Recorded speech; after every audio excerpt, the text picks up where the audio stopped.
We will not attack Bangladesh because their people fight among themselves. They have many strong parties like BNP, Jamaat, Awami League, and NCP. Also, they have cutting-edge technology like Facebook, TikTok, and YouTube. If we fight them, they will destroy us with ease. আমেরিকার president Donald Trump ব্যাখ্যা করলেন America কেন বাংলাদেশের উপর হামলা করবে না। Trump জানায়, বাংলাদেশ থেকে আমার কাছে অনেক প্রশ্ন আসে। এর মধ্যে অন্যতম একটি প্রশ্ন হচ্ছে, আমেরিকা কি কখনো বাংলাদেশের উপর হামলা করবে?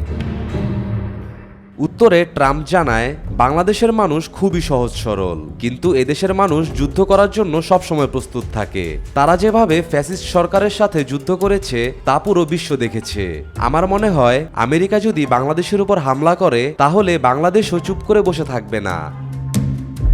We will not attack Bangladesh because their people fight among themselves. They have many strong parties like BNP, Jamaat, Awami League, and NCP.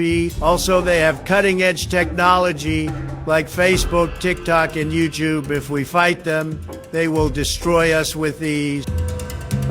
সবশেষে ট্রাম্প জানায়, আমি কখনোই বাংলাদেশের উপর হামলা করব না, কারণ আমি জানি বাংলাদেশের রাজনৈতিক দলগুলো আমাদের মিসাইলের চেয়েও শক্তিশালী। দুদিন আগে দেখলাম জামায়াতের আমির মোহাম্মদ শফিকুর রহমান আমাকে হুঁশিয়ারি দিয়েছে।